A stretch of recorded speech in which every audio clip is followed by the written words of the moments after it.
don't know me, I am the 4th grade teacher here at Trinity. This will be my 7th year at Trinity, and I still feel like I'm learning as much now as I did when I first started here about classical education, about Christ-centered education, and about the hybrid model.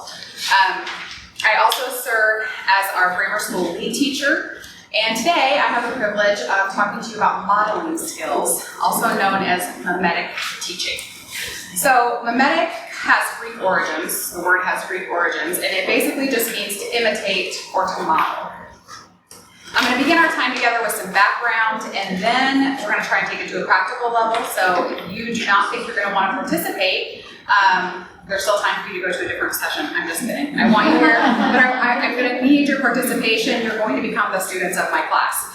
And then I'd like for us to end our time kind of brainstorming what this means for you at home as a parent and as the co-teacher working on lessons that we've provided for you. So let's start at the beginning, and I mean literally, okay? In Genesis chapter 1, we learn on the 6th day that God created mankind in his own image. That's verse 27. It says, so God created man in his own image. In the image of God he created him, male and female he created them. Emphasis is mine there. Then in the New Testament, in Paul's letter to the Ephesians, he tells them that their new life in Christ means that they're supposed to put off the old self and put on the new. He reminds them that the new self was created after the likeness of God in true righteousness and holiness. That's from chapter 4, verse 24. Then we have James, lovely James, who provides a really stark warning about our tongues.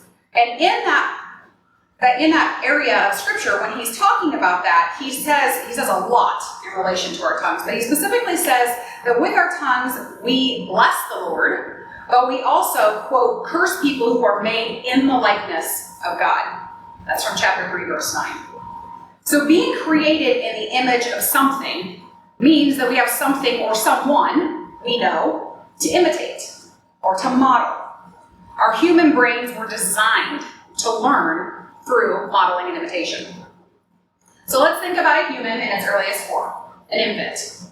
What are some skills or ideas that a baby learns through imitation?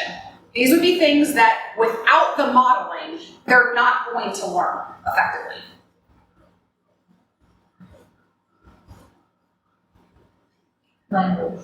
Language, communication skills. And that can be in various forms. Spoken language, sign language. What else?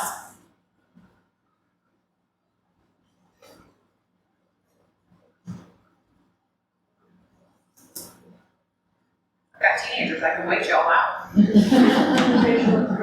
Facial expressions and what those mean, right? Yeah. The emotions that correlate to facial expressions. What about safety? Like recognizing something that is not safe. We teach babies, toddlers to stay away from things that are hot, or things that are sharp, or things that could cause them harm. If we didn't do that, what's going to happen? That curiosity is going to win out, and they're going to end up getting hurt. And they do anyway, right? We can't prevent all of that. So from early stages, babies learn through imitation, through modeling. They hear us say things, they try to repeat them, and so forth. But let's go beyond that. As children start to grow, and even as adults, what are some things that we have to experience by letting someone else model it for us, and then us practicing it until we understand and can do whatever that is? Driving, yes. Would you ever put somebody behind the wheel of a car with zero knowledge of what to do? No. What else? Cooking. Yeah, it's a great example. And within both of those that were just mentioned, driving and cooking, there are sub-skills, right? There's defensive driving. There are things about learning how to read signs and things like that. There's skills within those tasks. Same thing with cooking. Learning how to boil water, learning how to, I'm trying to complete blank. Dice something or cut something in a way that matches what a recipe says. You wouldn't just give a kid a knife and say, it says to dice the onion, and expect them to know how to do that. What about playing a game? You know, the first time you ever played a certain game, somebody had to model for you what that looked like. And sometimes when you get a new game at Christmas or something and nobody has ever played it before, how hard is that to read through the directions and then still try to figure out how to make it work? Until you've done it a few times, or maybe even looked up online how it's supposed to work, you don't really get it, don't master it. Reading is a skill that you learn through modeling, through imitation. The way that letters sound, the way that letters look, how those letters blend together to make sounds, how they come together to make words, how words come together to make sentences. What about ideas? What are things that we needed to learn as people, and we want our children to learn as people? What about ideas that need to be modeled? Our faith? Yeah, our worldview. That's another way to say that. What else? Work ethics. Work ethic? Yes, for sure. Absolutely.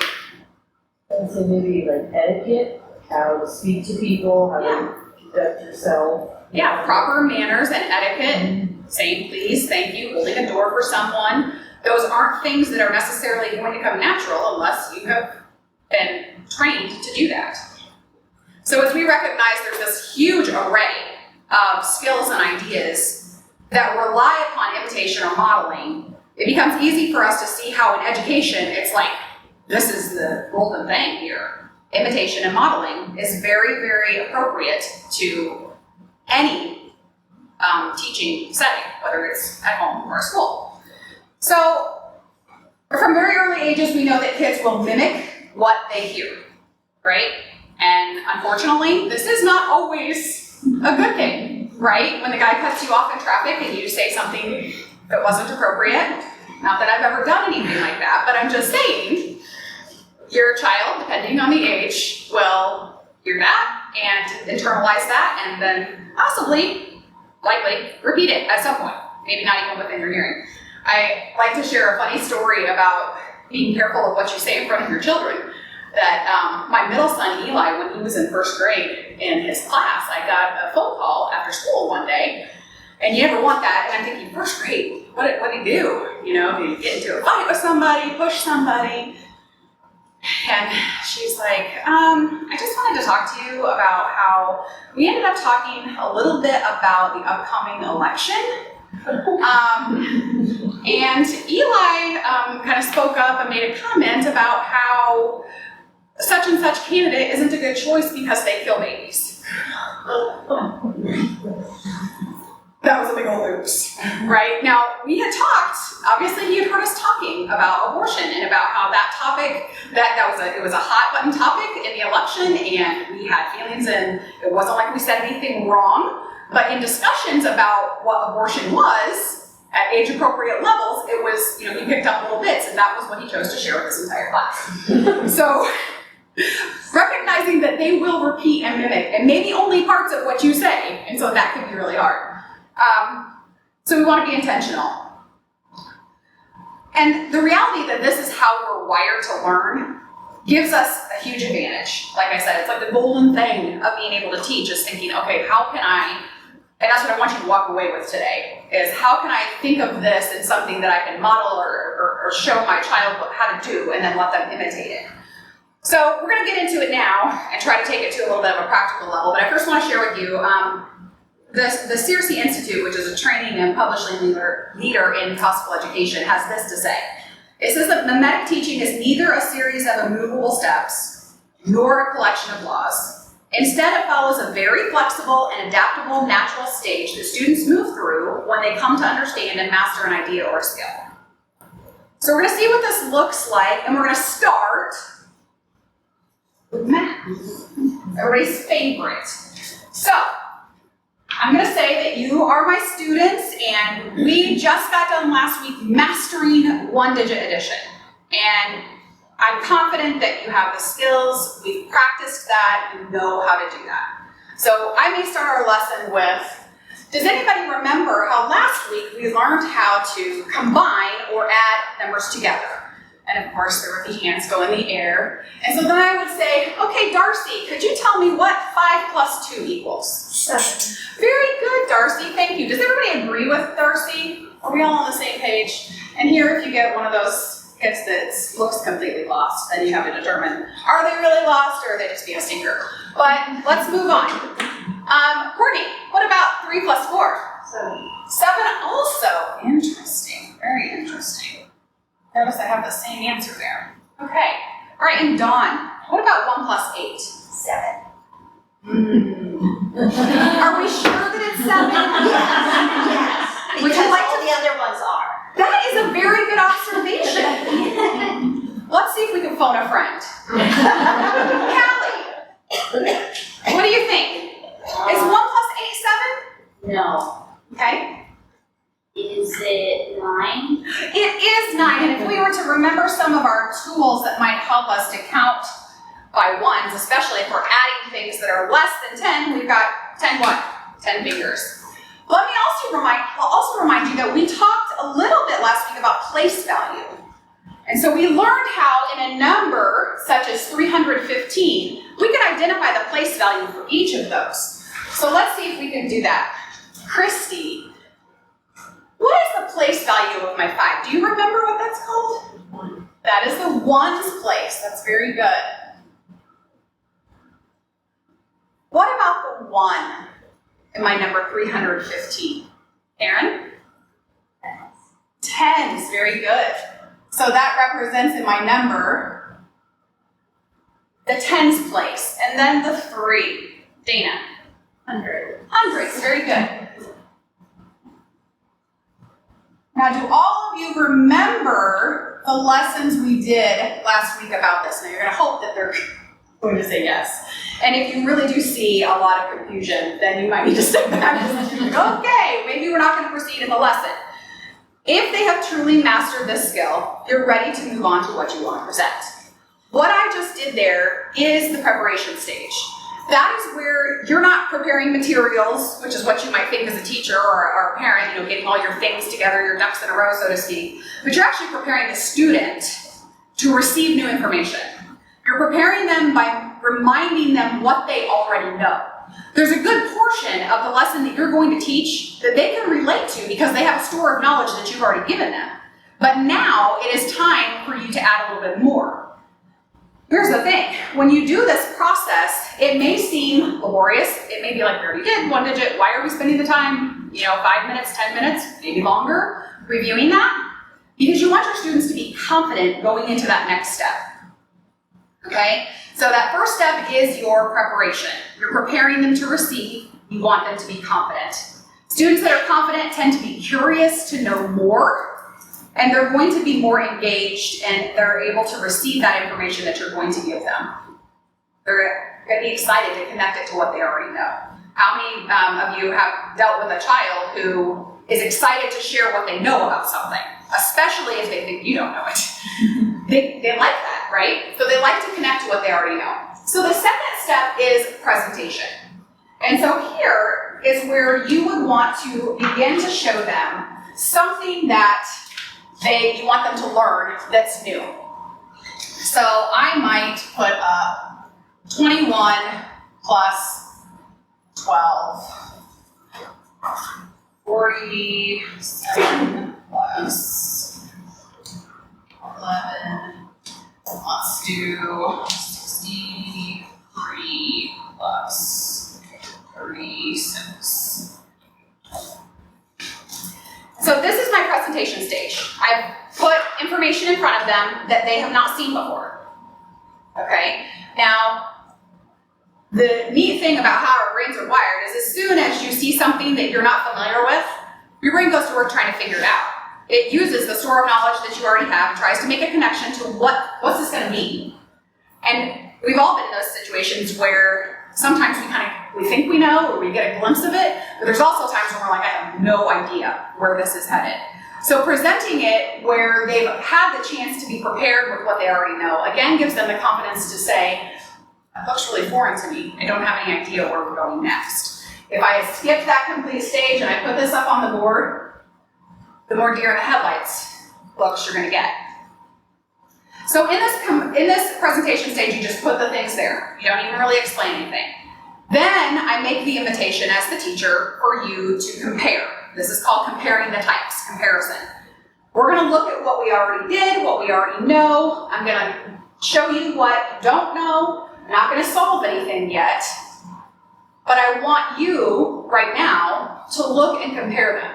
So now I want you to try to think of what it would be like if you were like a first grader here at this point, and you were to try and say what you notice.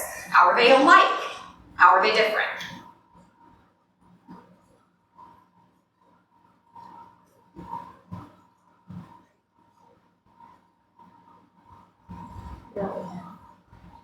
Sorry? Up and down. They're up and down. Thank you. And you said it like a first grader would say it. They're up and down. What does she mean by that? Can somebody explain that a little bit more, like on our level? That was good. That's perfect. Like if you were to try to explain that at a higher level, what would you say? The vertical or the horizontal. Yeah.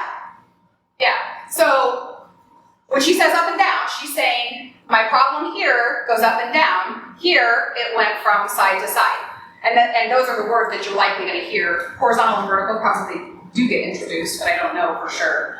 We talked about it. Yeah, that's not their everyday vocabulary, right? So that's a very good observation. These problems are horizontal. These problems are vertical. So do you recall, do you recall that when we did some practice problems with these numbers last week, we did also write some of them up and down, vertical. So now what else do you notice?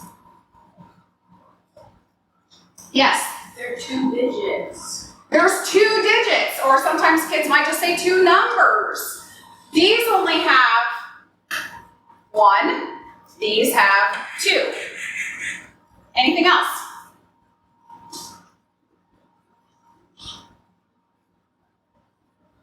Two of the problems only use 2 numbers. 2, 1, and 1, 2. Oh, I didn't even realize I did that. Yes, very good. And thank you, because that is an observation. Like, kids will see things that you don't see. And so one of the reasons that I did this the way that I did was because when I went through a workshop about this, one of the things that he pointed out was color. Kids notice color. You wrote all of those problems in green and you wrote all of those problems in blue. Is that significant? No. Is it likely an observation of a first grader? Quite possibly. So making sure that they have the opportunity to make those observations, and then you can kind of debunk the things that don't really go with what your point is. Anything else? They're lined up. They're lined up? Lined up how? Can you tell me more? The 1s column is lined up, the 10s column is lined up. Okay, now you just mentioned 1s and 10s. That's really down. Right, and we did that. We know now numbers that actually go all the way to the hundreds spot. We only practiced combining numbers that had 1s. Now we're adding numbers that have 1s and 10s. Okay? So this comparison stage allows you to draw out of them the connection between what they know and what they don't. Again, depending on the age and what the lesson's going to be, some observations are things you're not even going to think of. They might be silly, like the color, but they might be more profound. You'd be surprised sometimes. That's happened to me a lot, actually. So we have the preparation stage, the presentation, the comparison. Now we get to go ahead and solve, and then we're going to go into the next stage, which is our expression stage. So I would likely go one at a time, and I would go much slower. Okay? But I would solve, and then I would ask, explain to me what you just saw.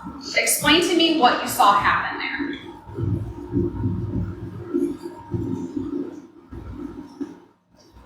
Maria?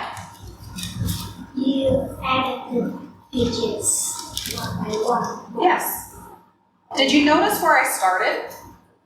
I went really fast, so maybe you didn't. Sorry. I started in my 1s column, right? And then I added my 10s column. Okay?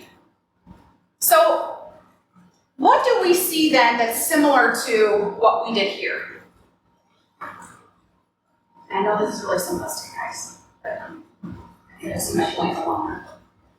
Darcy? Well, you added the numbers, so. I still combined, I still added. So again, doesn't sound profound or huge, but I'm showing them that we did the same process, we just expanded it. We took their little store of knowledge and we expanded it. Once they have expressed that they understand that, they're ready to practice individually. In math, super easy with a small whiteboard or whatever, we do that in classrooms. I don't know how many of you have those at home or whiteboards at home. It's a very easy way for you to give problems.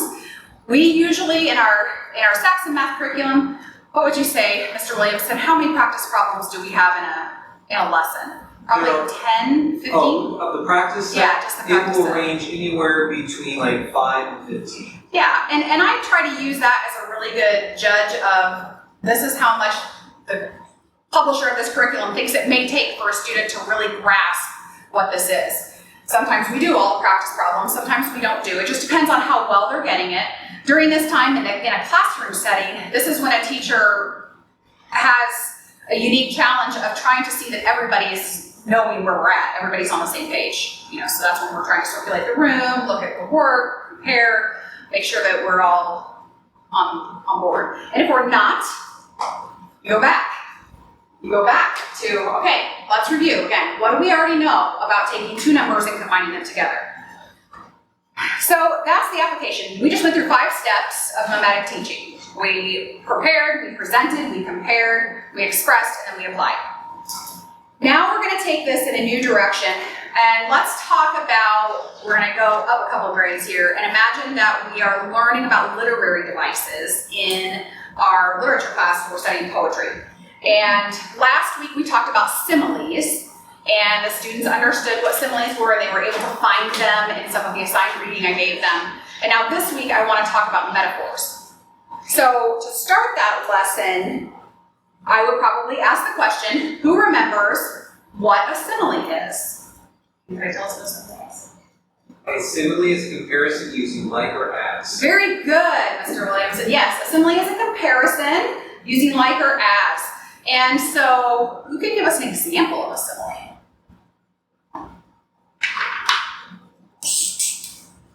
Still as a tree. Did you say still? As tall as a tree. Oh, as tall as a tree. Perfect. As tall as a tree.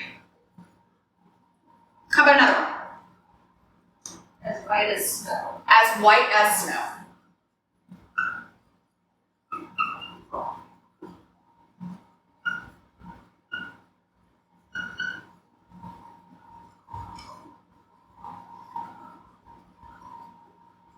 Anybody think of one with the word like?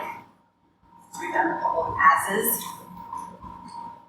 She glowed like a star. Okay, very good. She glowed like a star. And Mr. Williamson said that we were comparing two things. So, tall as a tree, we didn't say anything at the front end about what is as tall as a tree, but we can say, let's say the boy was as tall as a tree. What two things am I comparing there? Is it?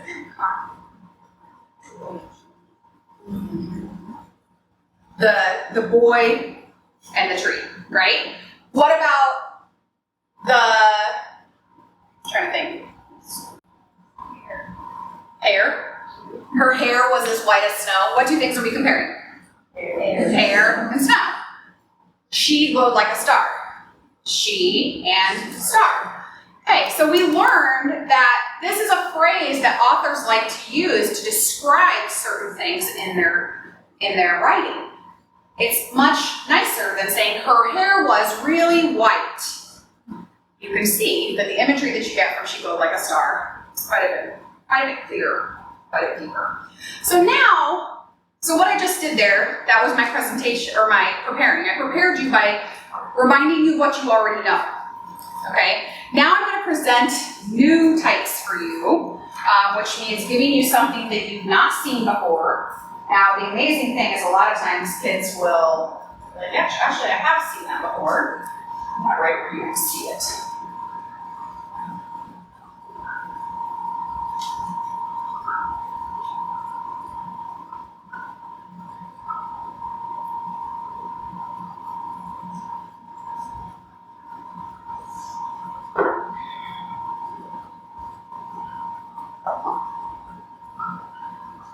This is my presentation.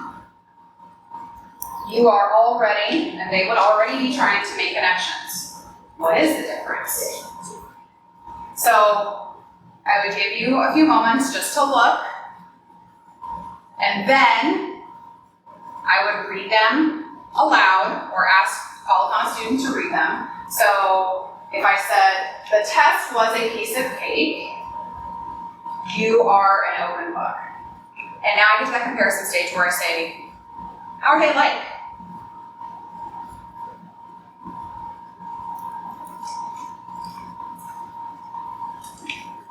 Comparing two things. I'm still comparing two things, you're right. So then how are they different? They have different meanings. They definitely do have different meanings. They don't use the word like or as. Right. We've eliminated the comparison using like or as. We're still comparing two things, but we're actually calling something something else. We're saying that a test was what?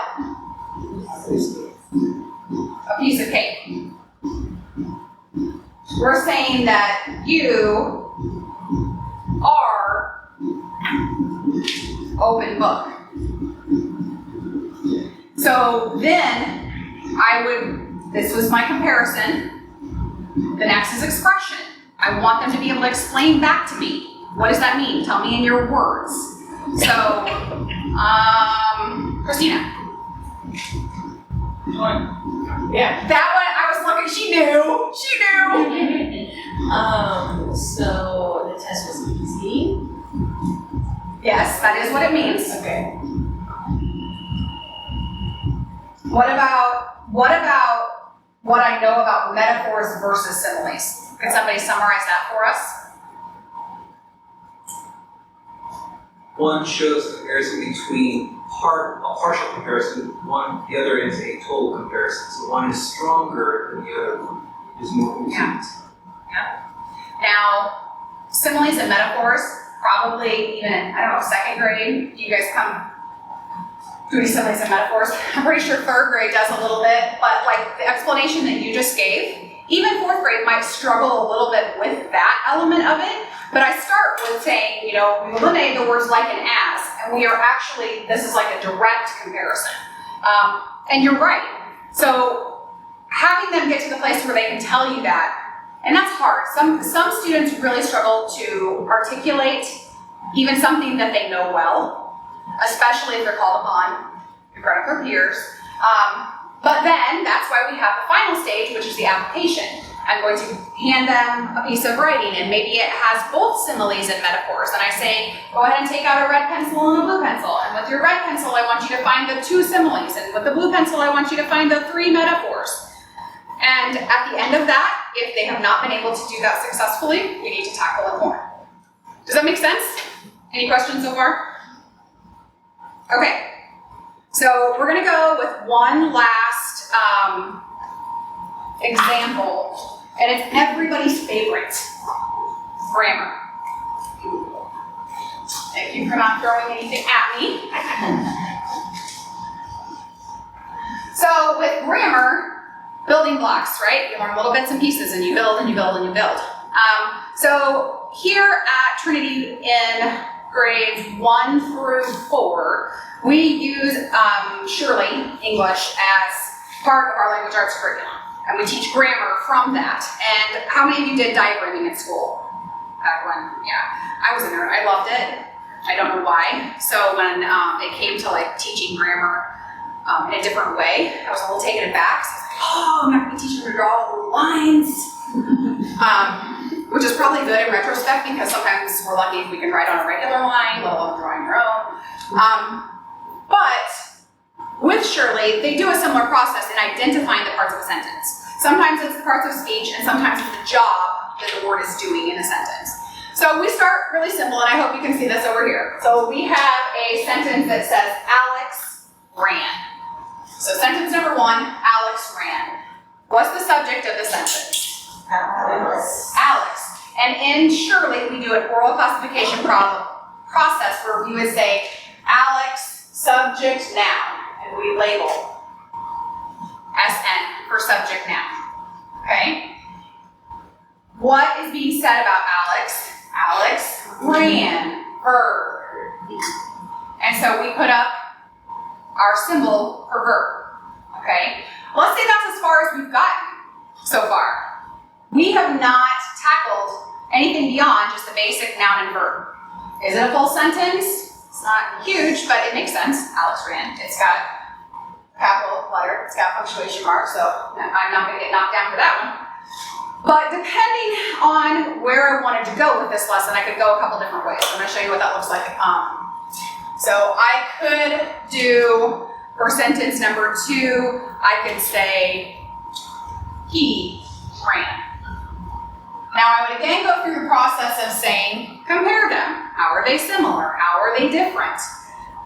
So who could tell me by looking at that, what am I aiming to teach in this lesson? Yes, Callie? The difference between proper and improper nouns? Not quite. Really close. Noun and pronoun. Nouns and pronouns. Yes.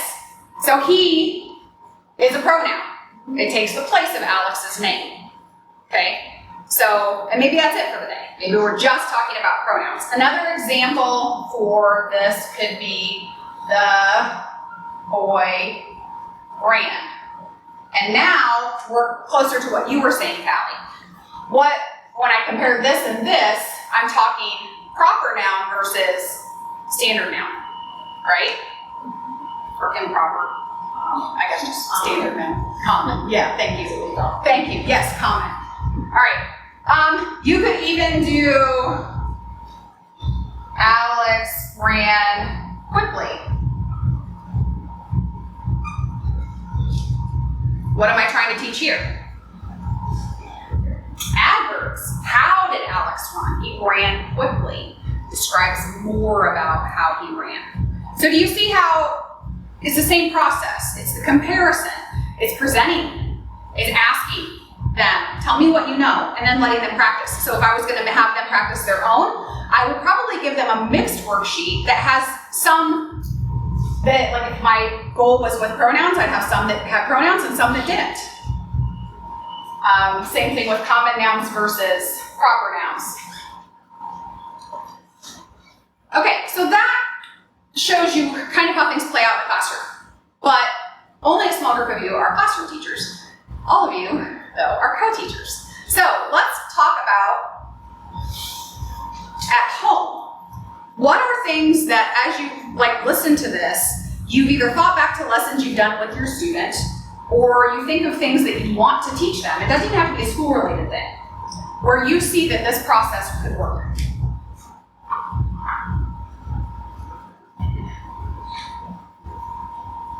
Now, for a long time with them, when we did the up and downs, I would actually draw the equal sign like it was across and visualize what they were saying. That's a really good tactic, yep. Remembering that this bar does mean equals. Yeah, so giving that visual. To my, Yeah, just Yeah. to kind of help her connect that. yeah. And you learned that that was something that you needed to do when you were presenting this information, and she didn't immediately make the connection to this bar meaning this. What else?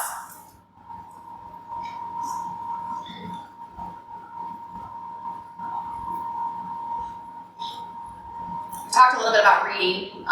Writing is another one. You know, when we first are teaching students to write, little ones, it's how to hold the pencil, right? How to hold the pencil correctly, how to sit up.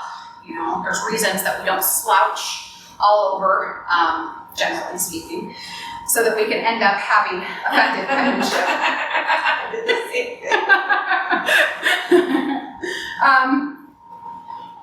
In fact, here, regarding another, curriculum piece, if you think of how we use the Institute for Excellence in Writing, and when we start students out, the whole goal is for them to model stuff that's already written.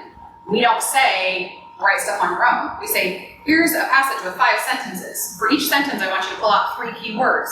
And then I want you to take those 3 key words and make them and put them in your own sentence. Are they using the author's original language? Yes. Is it plagiarism? No. And that is a perfect example of how that modeling of good writing helps them understand in the long term what the full structure of writing looks like. So that at some point they are able to retell in their own words with none of the originals in there. Bible. You start with little ones maybe singing through the songs of the Bible. But you wouldn't hand a Bible to a kindergartner and say, find John 3:16, right? So then we recognize, well, at some point they're able to learn the division, that there's a New Testament and Old Testament. Maybe they know that from the song. Let's sing the Old Testament song, and they know what Old Testament means, so I start with Genesis. New Testament means I start with Matthew. But because I've given that building block to what they already know, they know John is located where? In the New Testament. Then I'm going to have to show them how the Bible is structured in terms of the chapters and the verses. How we can look to see where chapter 3 is, and then in chapter 3, how to find verse 16. All of that is involving modeling, showing something. I think, am I supposed to be done at 2:25? Okay, I have 1 minute. Okay, so really quickly, I want to draw you back to those of you who were in Mrs. Spangler's classical home session. If you can, make the connection to mimetic teaching in relation to the principles that she discussed. A lot of what she was discussing are things that have to be modeled.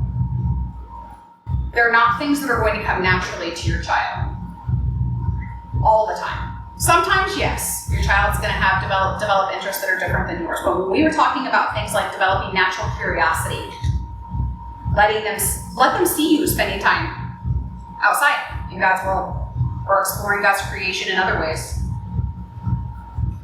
How do we get them to inspire them to have a love for learning? Let them see you read. That's modeling for them. Fostering critical thinking skills. Let them see you solve problems and do so in a God-honoring way. Goodness knows, I'm sure they've seen us solve them in some not-so-great ways. And then reflecting God's beauty and order at home. How do they see you steward your home, steward your possessions, things like that? Those are all places where we're modeling for our children what we want them to emulate. So here's the thing, as a bonus to being the speaker later in the day, I really would have loved to have gotten it over with this morning, but here's the bonus. I was so blessed in that there was something that came out of Mr. Stinnett's message and Mrs. Spangler's message that I feel like went perfectly with what I want to impart with you today. So I want to repeat some of what they said. One was from Mrs. Spangler's session. She quoted Andrew Kern, who is with Cersei Institute. The most important thing every teacher, and that includes parents, co-teachers, the most important thing every teacher should understand is that teaching is the art of being imitated. If you want a student to perceive a truth, you have to embody it. That's what teaching is. When you teach, whether you intend it or not, you are saying to your students, imitate me. And as a final reminder, let's go back to Mr. Stinnett's message about God-honoring relationships with another nugget from Apostle Paul in Ephesians. Therefore, be imitators of God as beloved children, and walk in love as Christ loved us and gave himself up for us, a fragrant offering and sacrifice to God. Thank you.